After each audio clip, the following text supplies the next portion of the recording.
আর কাবার ইমাম ফার্স্ট যিনি ইমাম ডক্টর আব্দুর রহমান আসুদাই হাফিজাউল্লাহ, তিনি এখন আর ইমামতি করেন না।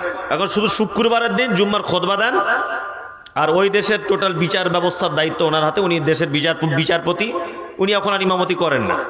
তা আগে আগে যখন আমরা ওমরায় গেছি, হজে গেছি, তখন ওনার কেরাত শুনতে পেয়েছি। সুবহানাল্লাহ, ওনার কেরাত, ওনার পিছনে যদি কেউ সলাত আদায় করে একবার, তা মনে হবে এক রাকাত সলাতে আমার 5 লাখ টাকা শোধ হয়ে গেল। এত সুন্দর তেলাওয়াত।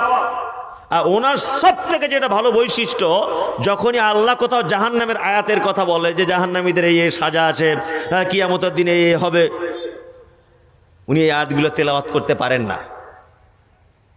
আমি নিজে চোখে দেখা, নিজে কানে শোনা, বাচ্চা ছেলের মতো হাউ হাউ হাউ হাউ করে কাঁদেন। নরম হৃদয়ের মানুষ। Ethiopia, Tanzania, German, Japan, France, Kuwait, Qatar, Bahrain, Dubai, Bharat, Pakistan, Bangladesh, পৃথিবীর যে প্রান্ত থেকে যাক না কেন ওমরা বা হজ করতে, আব্দুর রহমান সুদায়েসের পিছনে সালাত আদায় করেছে, কাঁদেনি। আমার মনে হয় এরকম কোন হাজি সাহেব নেই। 30 সেকেন্ড 40 সেকেন্ড কেরাত বন্ধ, কেঁদেই যাচ্ছেন আব্দুর রহমান সাহেব। জাহান্নামের আয়াত যখন চলে আসছে, মুসল্লিরা হাও হাও হাও হাও করে কাঁদছে, নারী পুরুষরা। কাবা তওয়াফ করতে করতে দিনাজপুরের লোকটার আমার পাশে, মানে আজান হচ্ছে, তা গোল হয়ে দাঁড়িয়ে যেতে হয়, ওটাই কাতার হয়ে যায়। তা আমার পাশে ডান দিকে না হলে বাম দিকে দিনাজপুরের ওই লোকটা দাঁড়িয়েছে নামাজে। আব্দুর রহমান আসুদাই সাহেব তিনি তেলাওয়াত শুরু করলেন, আমি দাঁড়িয়ে আছি। আমি একটু আধটু কোরআন বুঝি, একটু আধটু, যদিও মাদ্রাসায় পড়েছি, একটু আধটু বুঝি, ভালো বুঝি তা নয়, একটু আধটু বুঝতে পারি। সব শব্দ বুঝতে না পারলেও 2-4টে শব্দ বুঝতে পারি যে আল্লাহ এটা বলতে চাইছে। সূরা হজের প্রথম দিকের আয়াতগুলো আব্দুর রহমান আসুদাই সাহেব তেলাওয়াত করছেন। ওখানে আল্লাহ কিয়ামতের বর্ণনা করেছেন। আব্দুর রহমান সাহেব কাঁদছেন হাউ হাউ করে। আমি মমতাজুল হতভাগা, চোখের পানি ধরে রাখতে পারলাম না, আমিও হাউ হাউ করে কাঁদছি। আমার ডাম দিকের দিনাজপুরের চাচাটাও দেখছি হাউ হাউ হাউ হাউ করে কাঁদছে, বাচ্চা ছেলের মতো, আমার থেকেও বেশি কাঁদছে। নামাজ শেষ করে বললাম, চাচা আপনি কাঁদছেন কেন? সত্যি করে বলুন তো। আমি মমতাজুল, আমি একটু আরবি বুঝেছি, এই জন্য কেঁদেছি। আল্লাহ ওখানে কিয়ামতের কথা বলছেন, আপনি কেন কাঁদলেন? চাচা কাঁদতে কাঁদতে আমাকে বলছে, বেটা তুমি আমার বেটার বয়সের, আমার 70 বছর বয়স, আমি লেখাপড়া জানি না, দুয়া দরুদ বেশি জানি না, আমার 1.5 বিঘা জমি মাত্র, চাষবাস করে খুব কষ্ট করে হাঁস মুরগি গরু ছাগল বিক্রি করে টাকা জোগাড় করেছিলাম হজে আসবো বলে। আমি ধনী লোক নয়, কিন্তু আমি আজকে 70 বছর বয়স, আমি 55 বছরের কাছাকাছি 5 ওয়াক্ত নামাজি। আমার জীবনে এক রেকাত, এক ওয়াক্তর জমাত আমি নামাজ পড়িনি এরকম রিপোর্ট নেই। হয়তো কাজে কর্ম গিয়ে কাজা হয়ে গিয়েছে, পড়েছি, নামাজ ছেড়ে দিয়েছি, এটা আমার রিপোর্ট নেই।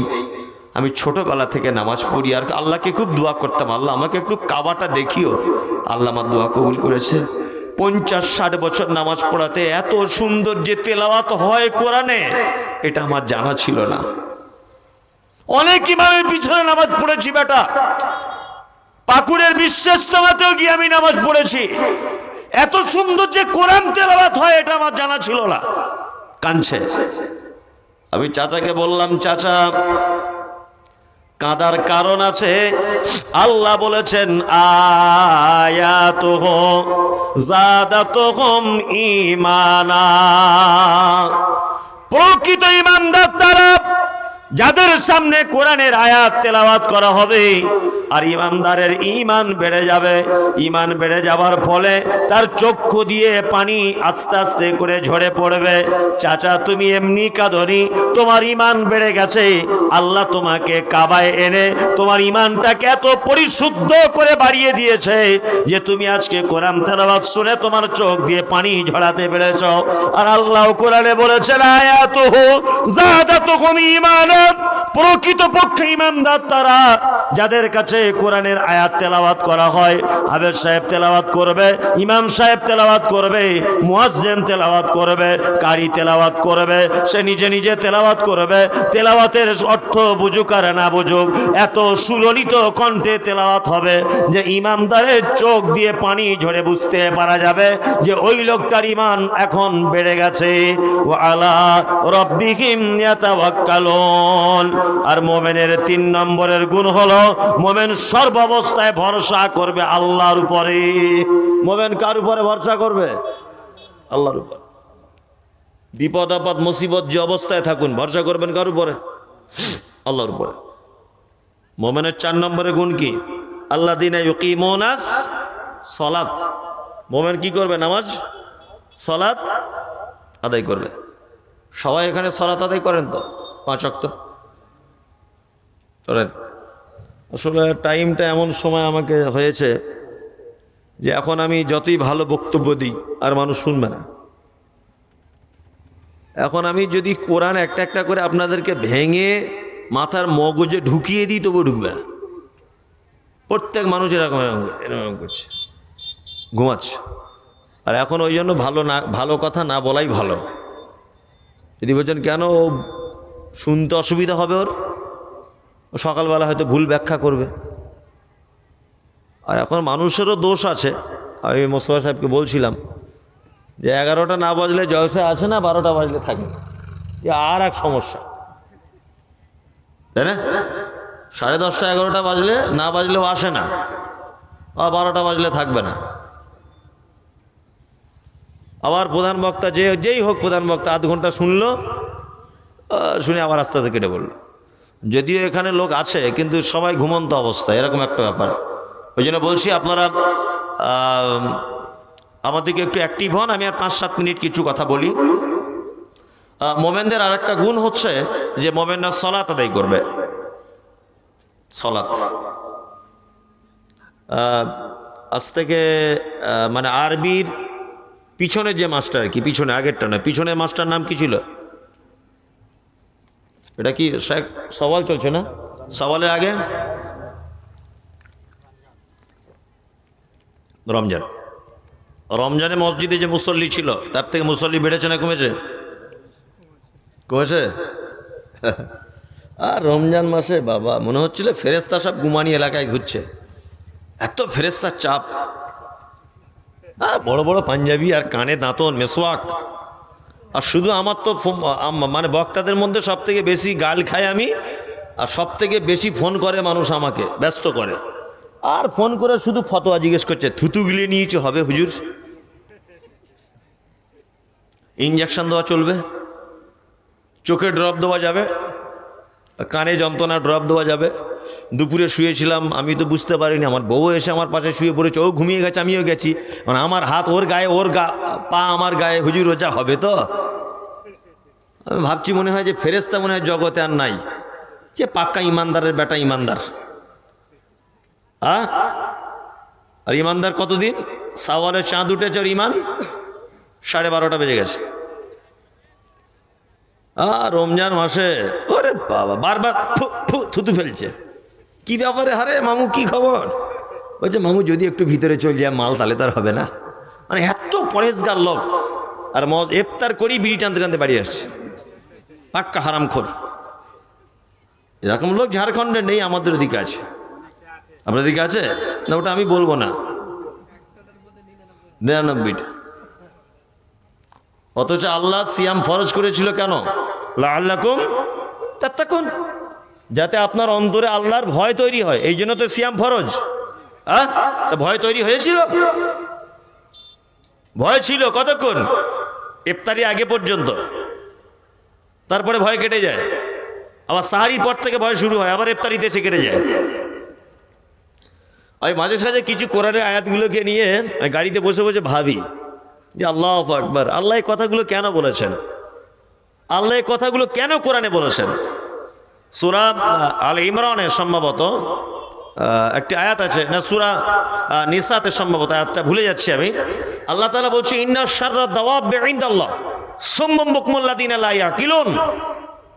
আল্লাহ বলছেন পৃথিবীতে যত প্রাণী আছে যারা চড়ে বেড়ায়, দাওয়াব্বা মানে চড়ে বেড়ায় যারা, এই রকম প্রাণীদের ভিতরে সব থেকে নিকৃষ্ট প্রাণী কে? আমরা বলবো শুয়োর, তাই তো? একজনে বলছে শুয়োর, বলছে শুয়োর। আর কুকুর, এটা আমরা জানি তো। আল্লাহ কি বলছেন? না, সুম্মুম বুকমুল্লাযীনা লা ইয়াকিলুন। আল্লাহু আকবার। যাদের অন্তর দেওয়া হয়েছে তারপরে বোঝে না, কান দেওয়া হয়েছে শোনে না, যারা বধির, যারা অন্ধ, আল্লাহ তাআলা বলছেন এরা হচ্ছে চতুষ্পদ প্রাণী, যারা তার ভিতরে সব থেকে নিকৃষ্ট এরা। কি বললাম বুঝতে পারছেন? তার মানে এরা কারা? কারা? মানুষ। কোরআনের শব্দ হচ্ছে উলাইকা কাল আনআম বাল হুম আযাল উলাইকা হুমুল গাফিলুন। আল্লাহ বলছে মানুষ তো খারাপ, খারাপ শিয়াল কুকুর তার থেকেও খারাপ। আল্লাহ বলছেন। আমি আয়াতগুলো যখন পড়তাম তখন খুব ভয় লাগতো যে এইগুলো যদি বক্তব্যে বলি আর যদি লোককে বোঝাতে না পারি তাহলে তো কেস খারাপ করে দিবে। কি করে বোঝাবো যে আল্লাহ বলেছে এরা চতুষ্পদ প্রাণীর থেকেও খারাপ? এখন দেখতে পাচ্ছি একদম বোঝানো তো পানির মতো সহজ। আগেকার দিনের নাঙল বুঝেন আপনারা? নাঙল হাল বহাতো জমিতে গরু দিয়ে, জানেন তো, গরু মহিষ দিয়ে। আচ্ছা, প্রথম দিন মহিষকে দিয়ে নাঙল চালানো যেত না? আগে ট্রেনিং করতে হতো। ট্রেনিং করতে হতো। গরু প্রথম দিন থেকে হাল চালাতে পারতো না? 10-20 দিন ওকে ট্রেনিং দিতে হতো। ট্রেনিং দিতে হতো কি হতো না? তারপর 20 দিন ট্রেনিং দেওয়ার পরে ও মালিকের জমিটা চষতে পারত, তাছাড়া চষতে পারত না। তা আল্লাহ আপনাকে নামাজের ট্রেনিং দিয়েছেন, তার প্রতি ভয়ের ট্রেনিং দিয়েছেন কতদিন? কতদিন বলুন? 30 দিন। রমজান মাসে 30 দিন আপনাকে ট্রেনিং দিয়েছেন। আর ট্রেনিং অরিজিনালও দিয়েছে। জোহর এসেছে, ফজর এসেছে, মাগরিব এসেছে, ট্রেনিং দিয়েছে কি দেয়নি? আর ঈদের পরের দিন থেকে, ঈদের পরের দিন থেকে কি শেষ? আচ্ছা, একটা গরু 15 দিন ট্রেনিং দেওয়ার পরে নাঙল চালাতে যান আপনি, ও জীবনে কোনোদিন নাঙল চালানোর আগে ওকে বলে দিতে হবে এই তুই আবার ট্রেনিং নে, সেই গত বছর আষাঢ় মাসে চষেছিলিস, তুই মনে হয় ভুলে গিয়েছিস, আবার একবার ট্রেনিং লে, ফের চষতে হবে, এরকম বলা লাগে না। চতুষ্পদ প্রাণী। সার্কাসে দেখেছেন? সার্কাসে একটা তারের উপর দিয়ে একটা রাম ছাগল হেঁটে যাচ্ছে, দেখেছেন? ওকে আর বলে দিতে হয় না, মালিক 4-5 বার দেখিয়ে দিয়েছে, ও সেইভাবেই চলে। কিন্তু মানুষ এত বড় অকৃতজ্ঞ, 1 মাস ট্রেনিং নেওয়ার পরেও ঈদের চাঁদ দেখার দিনের পর থেকে পাকুড়ের সিনেমা হলে টিকিট কেটে বসে আছে। ঈদের দিনে বই দেখতে যাবে, সিনেমা দেখতে যাবে। কি বলছি বুঝতে পারছেন? তাহলে সালাত আদায় করবো ইনশাআল্লাহ, ইনশাআল্লাহ। ওমিম্মা রাযাকনাহুম ইনফিকুন। আল্লাহ ঈমানদারদের 5 নম্বরে গুণ বলছেন যে তোমাদেরকে যে রুজি দিয়েছি আমি খাদ্যের জন্যে, সেই রুজি থেকে আমার রাস্তায় কিছু খরচা করো। এখানে একটা মারাত্মক বিষয় জেনে রাখুন, আল্লাহ কিন্তু আপনার যে টাকা জমানো বা আপনার যে টাকা বলে আপনি দাবি করেন ওই টাকা আল্লাহ বলছে না।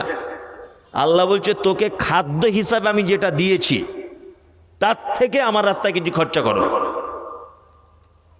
কি বললাম বুঝলেন? প্রতিদিনের যে খাদ্য খাবার আপনাকে কে দেয়? রুজির মালিক কে? আল্লাহ।